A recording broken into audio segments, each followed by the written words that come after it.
most care providers still aren't using AI, and the ones who are rarely talk about the messy bits. In this episode, Kevin Humphrys, CEO at Oakland Care Group, has kindly agreed to let us take a look behind the scenes as he shares how they've actually brought AI into their teams and homes without losing trust, ethics, or humanity. So I'm really looking forward to this one. Welcome, Kevin. Thank you very much. Nice to be here, David. All right, I want to dive straight in. Please just give us a little taste. When did you first start using AI at Oakland Care Group, and what was the sort of catalyst for that? So we started using AI about 3 years ago. I guess the first thing was quite a practical catalyst. So we wanted to have something that was going to help us with falls. We were looking at what was out there that was AI augmented, so that you'd have better responses. And the first thing we came across was a system that would allow us to respond to falls much quicker. So what it would do, it would have a very discrete picture that was GDPR sensitive, which would mean if somebody fell, we'd be alerted immediately. In the past, you were relying on somebody having their call bell around their neck or something to let us know that they'd fallen. And that length of time could be 15 minutes, could be 30 minutes before you found them. Well, this system has reduced that to, on average, a 2-minute response. So the fact that we had belief that that would help us, we didn't realize it would be so amazing, but we had belief that that would help us. That was the first step into actually having something that was AI augmented, and that has proved to be so fantastic that it's spurred us on to be more and more interested in what AI can do for us, and that's where we've kind of gone from there. Really, I really wasn't expecting you to say that. I thought you were going to say you started playing with ChatGPT and then you could perhaps see the value in it for marketing or something like that. So hang on, just tell us what made you even think about AI for that? Because that's 3 years ago for a falls solution. I think actually we were hearing about sort of what AI could do, and there was people that were using this to a degree that was already helping. So ChatGPT, ChatGPT in the beginning was a really fascinating, interesting concept, and everybody who has been playing around with that. But there was real restrictions against how you can use that in social care, because you couldn't put anything in there of any great value because it wasn't secure. So we could see what AI could do on the basis of putting in pieces of information that weren't sensitive. And that was great. But you can see that there were people that were already thinking, hang on a minute, it can do much, much more than that. And to see that was our first real step to using it within our service, was having it as something that was augmented. Okay. All right. And so now tell us, what was the next step? Was it like were you finding one more use case, or was it quite a big, okay, I want to look at lots of possibilities? Were you getting the team involved? How did you go next? Well, I mean, we didn't start with any great strategy, to be honest with you.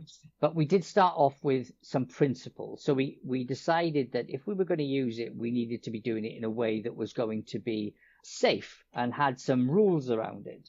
So we came up with the 5 non-negotiables, we called them. They're basically operational rules. The first one was human oversight. So just making sure that a qualified staff member would review and approve any AI output. The second one was data privacy and security, so no confidential information being entered onto any unapproved platform. The third one was transparency about what we were going to use it for and how it works.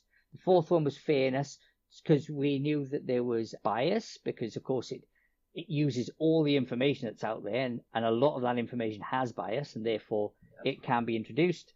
And fifth was the accountability. So that means that somebody is always responsible for the outcome and not the AI itself. When we got to that stage, we then were able to say, so what does that mean for us? So you can use this particular AI for this purpose and this particular AI for this purpose. That's kind of what led us to say ChatGPT we used for social media. in the early days because social media was a safe platform because we wouldn't put anything on there anyway. It could also be used for anonymized email responses and so on and so forth. And it was that kind of steps that led us to find a path forward, to find a progress path that would lead us to a place where we would use different AI systems for different AI outputs that were always going to be safe and secure.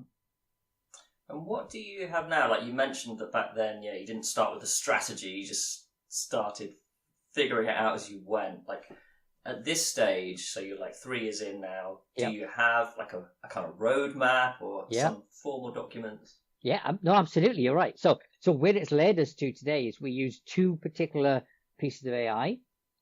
We use CareSpace and we also use Microsoft 365 Copilot. So CareSpace is an AI that's in a secure environment. It redacts the information, so you can put everything in there. You can pull reports directly out of your care environment and put them in, and it redacts that before it goes to the LLM, and then it re-implements the information when it comes back into the secure environment. So CareSpace has the ability as well to have agents in there. So we have 4 agents that are created by me that everybody has access to. And that includes care planning agent and also a risk assessment agent. So all of those things that can be used directly with resident information. Microsoft 365, still a secure environment because it's our organizational copilot. But for that one, we don't use any information to do with residents, but anything to do with high-level reporting, composing emails, setting out different responses to situations, we use that too. But anything that's like of a falls integrity or something to do with safeguarding, that all stays in CareSpace. So they're the only 2 pieces of AI that we use at the moment, and they have very specific parameters around which circumstances you can use those. And it's been really good because I've been quite surprised how quickly the staff have embraced the technology once they could see how it helps them, and that it's not to replace them, it's not to monitor them. And now they're building their own AI agents. So where they can use the AI agents that I've created, they've now taught and understand and are able to create their own AI agents. And what's really good about that is they use that agent and then they go, okay, so that output wasn't quite that. So now I go back into my agent prompt and make those changes and those tweaks so that they're learning exactly how an AI works, how it follows the information within an agentic prompt to know what you get out of it. And that getting them to see behind the curtain so that they're never going to be fooled and accept something that comes out of an AI. They're always going to be looking at it with an analytical eye. And the people that use it are the whole management team. So that's our lead practitioners, our deputy managers and our managers. They're the people that are using these agentic prompts alongside, my business administrator, my financial administrators and my property managers. So everybody's got access to their own agents now. Okay.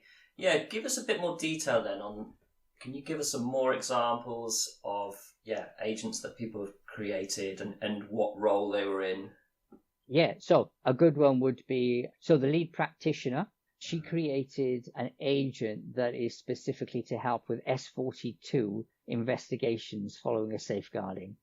So what she's able to do is she's actually put the template of the S42 and the template that we have also for an investigatory meeting, and the investigatory report. So what happens there is she puts then all the information in and she says, what information am I missing? What information do I need? How should I go about this investigation? What are the questions I should be asking? And what it's done is it's created prompts that allows her to be more investigatory in the very beginning, to get more of that information in the first place. Then she uses that information, she puts that into it as well, and then it produces the report. And then what she's doing then is she's going through that report with all the information that she has in mind, all the experience of actually being in there with the person, And she makes those changes, of course, but the AI is adding information that she might not have thought of. Yeah. Filling in those gaps.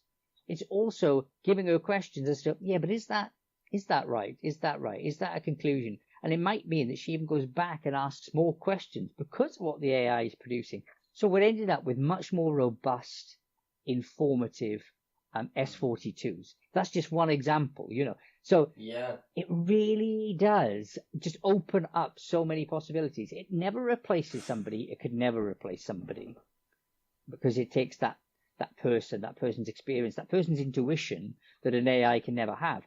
But it certainly is a catalyst for much more information gathering and better prompts coming back. Yeah.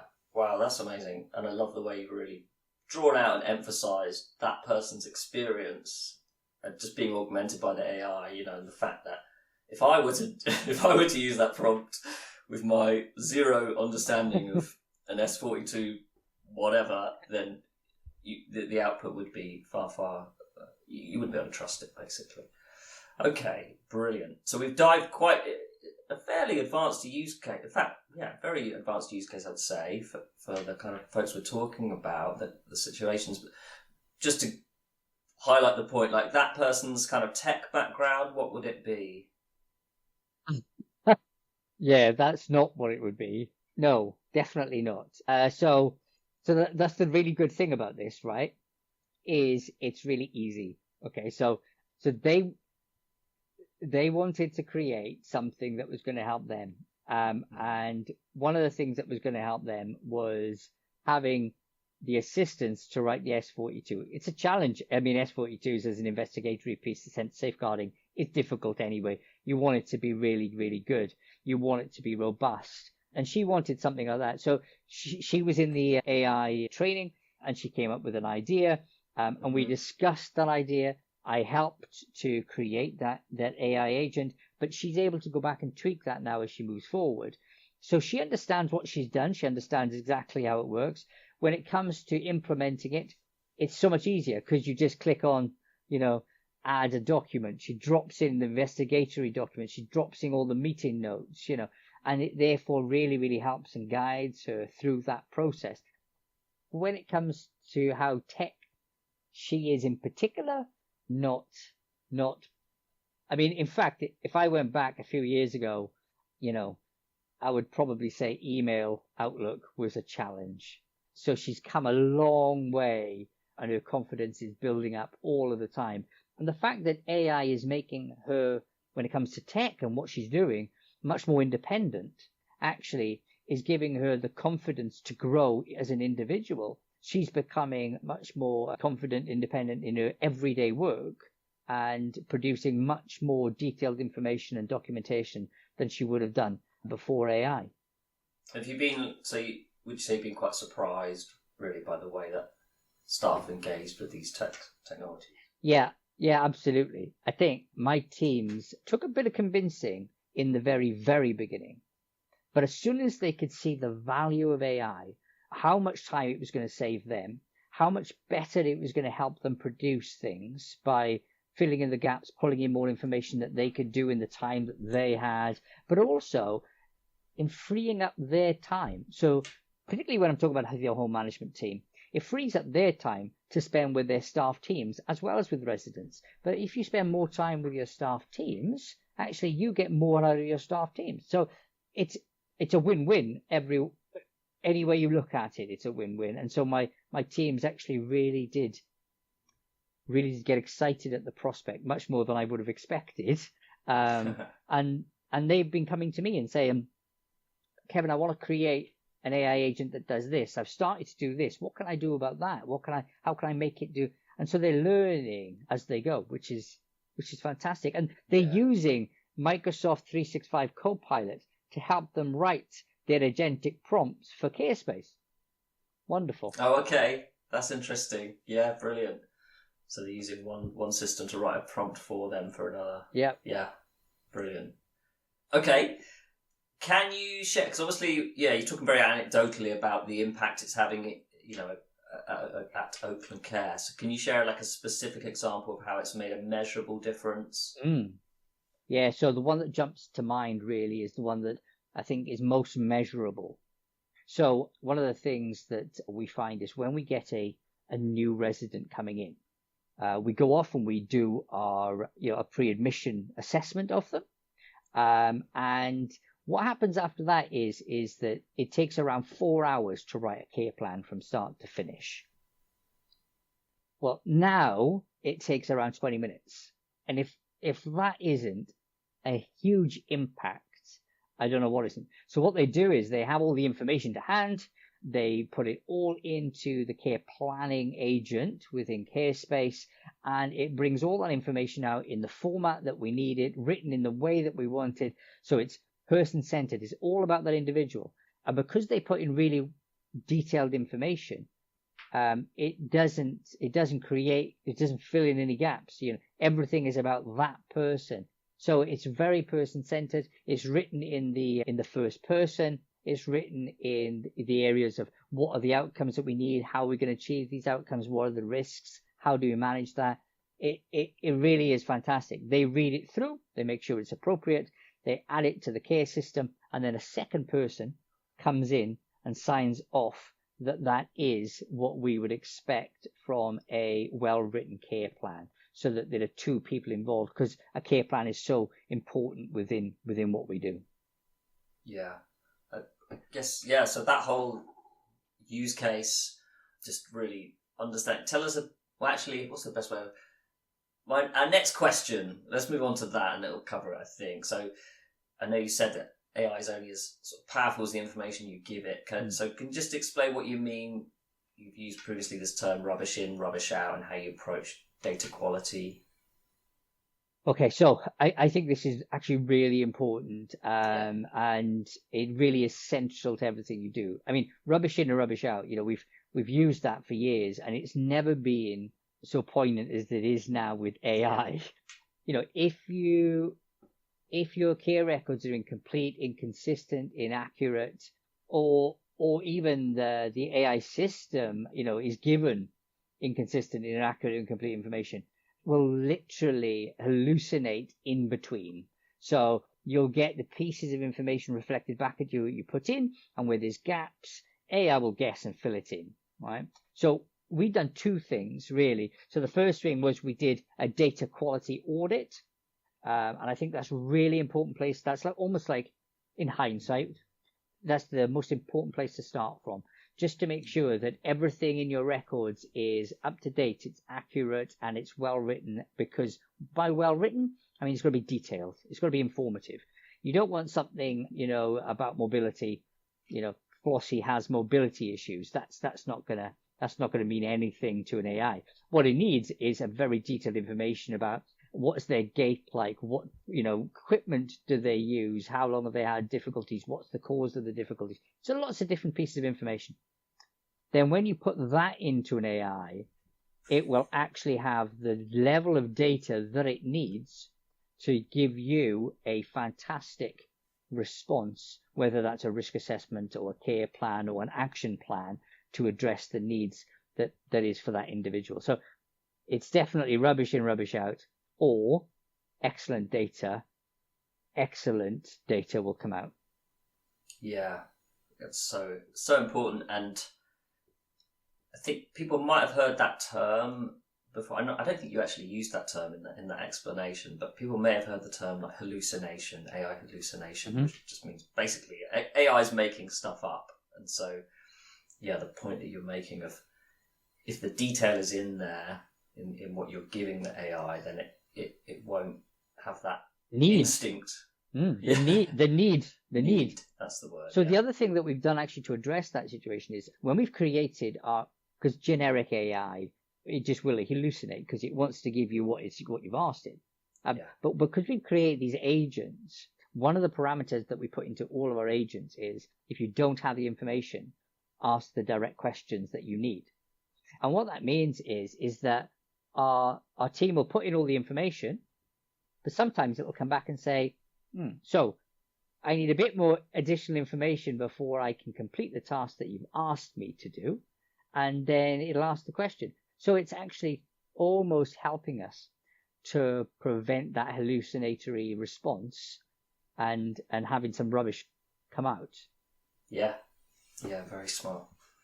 And I think that's, again, just a really good general principle of, if you were using AI in a general setting, in a general sense, and just saying to it, what do you need from me to answer this fully, is a really sensible approach. Okay, so we've talked about all the great stuff, but you've kindly kind of said you're really happy to talk about the challenges. And so tell us a bit about, have there been moments during the AI rollout where something went wrong or didn't work as expected, and what did you learn from that? So we've had a few, really. So one of the things that's been a real learning experience is our governance framework. Mm-hmm. So we've adjusted our governance framework 4 times, and it went from a 3-page document to what is now 46 pages. We've learned a lot along the way. It has been challenging because every time we've gone back into the governance document, it's not a document per se, but what it is it actually makes us look at what are we doing, how are we doing, what should we be doing this, under what framework we should be doing this. One of the ones to sort of pinpoint that, I suppose, as being human oversight. So we thought that we could use it with a simple review process, but that proved not to be enough.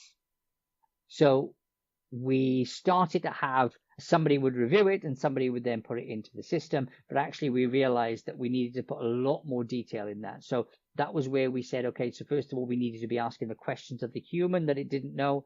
Then we needed the human to actually read it through, and then we needed another person to have oversight. And the reason for that is because sometimes, the first person that has the oversight, they know what they put in, they know what they were expecting out, and therefore you can become a little blind. So when something is really important, which is anything to do with care activities, we need 2 oversights. If it's just a communication, then actually that generally means just one person is enough. And the other thing as well, again, I think this comes under the human oversight in a slightly different way. So what we realized is that people really needed to understand what was happening with AI. So that's why we felt it was important to have everybody writing their own agentic prompts so that they could see behind the curtain and understand what was going on. Because what we had was people would assume, before we did this, that the AI knew everything. And the prompts that people were writing themselves were less than ideal. And so they were coming out, the AI were coming out with some terrible things, but also some very, very basic lists. So, we'd say create an action plan, for example, for this person. Well, the action plan that it was coming out with literally could be for anybody. It was not coming out with the information that was of any great value whatsoever. So you do need to drill down and drill down and drill down. So we have had some messy experiences where we've had to review and change things simply because the outputs and the knowledge of staff have changed so much. Okay, so you've talked quite a lot about your staff learning to use it. How did you go about training? Did you do that internally? Did you want to bring someone in? How did you do that? Oh, actually, we went about it internally. I think, you can't pay for enthusiasm, and I do have bags of that. So it would seem to be a waste to bring somebody in externally. And what I've done is I've done training with us all together as a team, but also I do one-on-one training. So I will sit with somebody. They'll get up their system. They'll be writing their agent.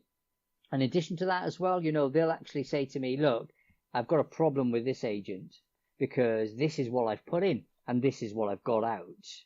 And it's that kind of, because I have that level of accessibility, we can be much more responsive to any of these, little tweaks or bugs that need to be made. So it means that the staff don't feel like they're diving in feet first without any support, they're able to come and say, okay, so this is the problem that I have with this one. This is the problem that I have with this one. And for me, that's priceless, because I don't use it in the same way that they do. So if they don't tell me, I'm not going to know. And if they tell me, which they do often, it means that we can get on it straight away and get it fixed that same day. And that gives them the confidence to get back to it straight away, rather than going, oh, it's not working, I'm going to leave that alone. I'm just going to write it myself because, that sort of attitude. So actually the fact that they bring it up means that we change it. So it's not like I've done a training session and they've hopped off. No, it's an ongoing thing. And I think, AI is changing and developing almost daily, if we're honest. And so I never feel like we're in a situation where I'll say, yeah, we're there now, we've got it, we're okay. I think that we're going to have to keep an eye on everything that's developing within the AI world and within the AI social care world interacting, and make sure that we stay ahead of the game and stay on top of everything that's coming out. And that's what's going to make us utilize AI to the best of our ability, while also staying safe and secure. And you touched on first thing to say is it's pretty unusual that you've got a CEO who's so into it and gets it already that you're able to, and you've obviously that's your love, and so you've said, okay, I'm going to give time to this. But yeah, regardless of that, whether you had someone internal or external, it's so important that there is someone internal, or even more than one, who can be available, like you're saying, like same day when you've got a question, and can give someone that immediate response. Because like you say, otherwise they're gonna go away, either not use it, or they're gonna go away and figure it out for themselves badly.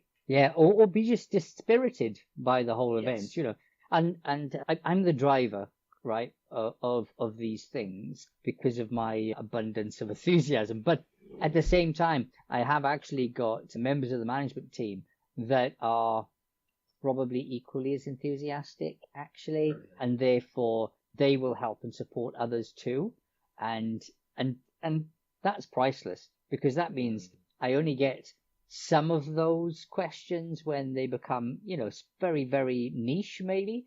Otherwise, actually, it is being handled all the time, close to home. Yeah. Now you touched on. We went into the governance bit. Let's just go into that in a bit more depth, because I know that you started out with your 5. You've now got 7 core principles in your 46-page document. We do.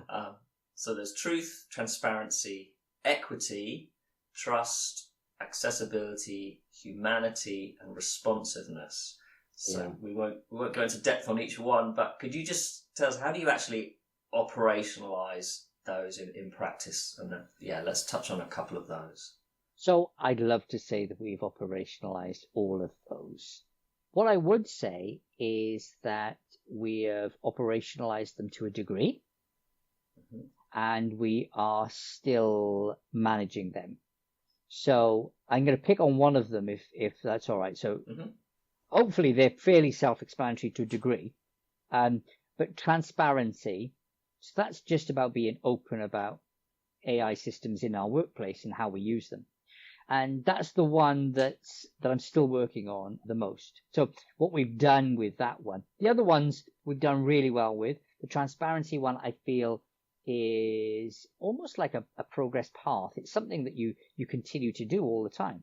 So we've developed an easy read about AI, what it is, how we use it, how it influences things, how we ensure that we monitor the outputs, the human oversight, and so on. So that's for our residents and our relatives.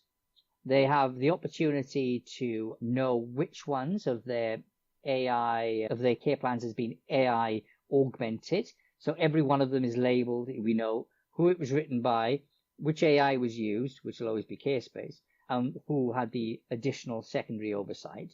So they can always see that, but they can also opt in or opt out. So they can say, I give you consent to use AI with my care planning and risk assessments, or I don't give you consent. And if they don't, we'll write them the standard way. My staff have been doing that for years. That's no great shakes. It's just that we do try and sell them the benefit that is actually to say, you know what, it can be more in depth. It can be better than what we can do on our own. It's always going to be a person that's overseeing this and is responsible for this output. And it gives more time back. So we do try and sell it, but it will always be through transparency that the resident will choose. I just feel like... What's been the response from families? So a mixture of responses, I guess. So some people are very suspicious about using AI, but the majority of people trust us enough to say, if you think that there isn't going to be a detrimental impact, we'd like to see what the outputs look like. We'd like to understand what that's going to be, but we're happy to go with that. And they can withdraw consent at any time. They're reassured they can withdraw consent at any time. So the majority of people have given us that amount of trust to say that they're happy to go along with it. One or two people have opted out, and their fear has been around data privacy. So our reassurances weren't enough, and they felt that there was a possibility that their data could be going elsewhere. And so for that reason, we don't use it. And we mark it on their consent, so they have a huge amount of consents in social care. But one of them is around the utilization of AI and the different levels to which they're happy. But I think as time goes on, AI will become more acceptable, and I feel like we have to continue to be transparent. We have to continue to give as much information as we have to our residents and relatives, and that includes having an audit trail about what it is that we did, how did it work, and what was the output. I guess it must be a great opportunity as well, just for like building depth of relationship with someone, because having conversations like that and why you've made those decisions and why you think it's better, like I can imagine coming to the end of that conversation, even if I was coming in as a family member quite skeptical, just from hearing the thought process that you've gone through as an organisation and as leaders, I think that'd be super reassuring. Even if you ended up not saying no, just the fact that there's a really good sort of PR. I don't know if PR is quite the right word, but just relationship building opportunity. Yeah, no, I think you're right, and I think that people have felt that to a degree because they know us, they know that we don't do things lightly, we don't do things for the sake of. There always has to be a clear, measurable benefit. And having this conversation with them means that they just get reminded that that's why they're with us, is because of who we are and the way that we view things and do things. So, yeah, I think you're right. I think sometimes, if people have been staying with us for some years, you might forget that was an important item that led you to us. Yeah. So you said we might have covered this already, but you've adjusted your governance framework multiple times. And just as what triggered those changes and how did you know what needed to evolve? Have we covered that already? I think a number of things we did mention some of them, but I think also another one that might be worth mentioning is bias. So we actually noticed some bias where there was assumptions made that were different to a male and a female. The specific case I can't remember, but we put exactly the same details in as a male and exactly the same details in as a female. And there was a bias that came out that was as plain as the nose on your face. So that was a really good one because that actually helped us to see what we're looking out for. Just an example. What is it we're looking out for? And that concreted that whole level of fairness that's actually in our governance framework to ensure that we are looking out for bias and we're addressing it when we see it, if we suspect it. And I think you feel bias before you know bias. You feel it from the content, And that means that having that in our governance framework just means that we're looking at how we're operationalizing that day to day to make sure that we account for it. Yeah. That's interesting then. So the outworking of spotting that bias and addressing it was really all about the humans and how they is more training basically. Yeah, absolutely. I think it is. I think that you're right. It is absolutely about people. There's only so much you can do. The governance framework is fantastic because it documents every thought that we have. But actually, how you operationalize that governance framework is actually where it matters, and that is about people. Yes. Okay, so you've been clear that AI's got to enhance care, not replace the human touch. And how do you sort of make sure that technology doesn't become a dangerous short-term fix for all of the systemic underfunding and inadequate staffing that that we face in the sector? So this is something that is a real issue, and I really could keep you up at night, because we've got 130,000 vacancies in the sector. We know we've got an aging population, and we know that we don't have the best funding from our local authorities, and being generous for that. And there is a risk, I suppose, that AI could become an excuse to say that we don't need to invest in people. We'll just replace them with technology. And for me, that would be just catastrophic, because, care is about human relationships, about love and empathy and the human touch. Technology can never replace that. So we use AI to remove the administrative burden, but that's just about staff having more time with residents, not to employ fewer staff. So I think that we need to have a real clear principle in our sector that AI must be enhancing but not replacing the human element. And I can't think of anything more important than that when it comes to AI. We really mustn't have. I think about robotics and those sorts of things as well, And it would be fantastic if we could have robots in care homes that did some of the heavy lifting. For example, serving food, cleaning floors, but not delivering care. That's for people with people, So for me, that's an essential part of the learning curve that the sector needs to go through with AI and its implementation. All right, so let's move now into. I know what you and I are both really excited about with this pod is helping others, helping other care providers. Yeah. So first of all, for providers that want to build AI governance from scratch, what's the one thing that they've got to get right from day one? It's the one that we will slow to do our best at, actually, and that's oversight. So making that one the non-negotiable from day one. Making sure that a experienced, qualified member of staff reviews and approves every AI output before it's implemented. If you get that principle right from the start, everything else can evolve from that. But if you allow people to go direct from AI to, risk assessments, care plans, or anything else, there's a risk there that really becomes almost impossible to manage. The AI is powerful, but we know it makes mistakes. It can introduce bias. Understand or appreciate context in the same way as a person does when they're with people, in a relationship with people. And not to see that human oversight as a bottleneck, but rather to see it as a safety mechanism that allows you to use AI both confidently and responsibly. Yeah. From your conversations with peers, what's the most common barrier that's stopping other providers from getting started with AI? Would it be the cost? Would it be these concerns around compliance? Is it just confidence? What's your observation?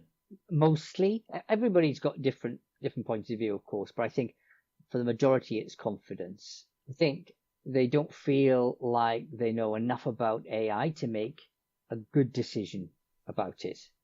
So they're worried about, I mean, all the right things that they're worried about, but they're worried about choosing the wrong system, about data security, about regulatory compliance. Cost does come up, but, many of the AI tools out there now are quite affordable. Compliance concerns are real, but they're manageable if you build proper governance. But I think that the real barrier is the fear of the unknown and that feeling that AI is so complex that they can't get their head around it, which is why actually I'm quite keen to be so vocal about sharing our experience, because if other providers can see that, we're just a small group, just 2 care homes, we've implemented AI successfully, and hopefully that'll help demystify the whole AI thing. You don't need to be a tech company. You just need to start from some clear principles and be willing to learn as you go.